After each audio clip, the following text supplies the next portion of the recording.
Now, the secretary would defer, I think, to the Marine Corps leadership, but this, again, this just kind of coming off the top ropes and the heavy-handedness of it is what is just completely discordant to me and doesn't make any sense given what we understand.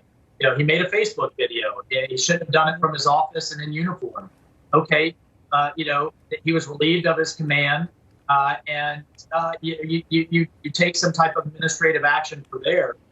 But I think again, then what most Americans are looking at is then you compare that to what's going on where we have senior leaders in the military talking to highly politicized journalists and book authors that are known to be criticizing the chain of command and doing it from their official position, like what we saw from the chairman. And it just looks like completely uneven justice.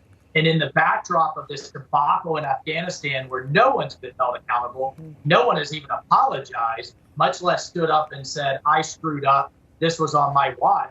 I think that's what has people rightly so enraged. Yeah. Why was he also not allowed to resign? Because he had submitted his resignation. And then I also want you to talk a little bit more about Afghanistan. And if, the hearings aren't going to get any action, an investigation, will that warrant any action against people in terms of the botched withdrawal?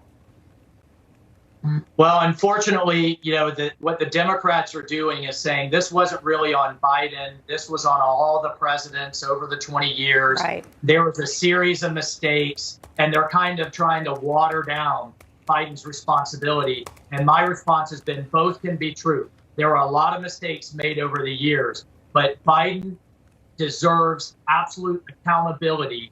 He said the buck stops with him, and we're going to hold him accountable. And by the way, the State Department under Anthony Blinken is lying, outright lying about the number of Americans left behind. We just had a plane of 116 Americans and green card holders land in Chicago last week, on top of the additional flights. And I just talked to a veteran a few hours ago who's looking at a manifest of another couple of hundred that they're trying to get out with their own money and at their personal risk. The State Department is completely failing. And doesn't even seem to care at getting Americans that are left out, much less our allies. So we're not going to let them turn the page on this. We're going to hold their feet to the fire. And the story isn't going to go away because Americans keep coming home. Yeah.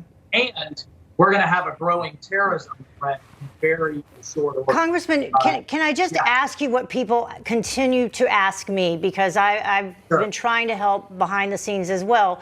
Why? Why is the State Department lying about it? And why is the Biden administration putting up roadblocks when they could come forward and they could end up looking like the heroes in this, getting these folks out? So why are they doing it?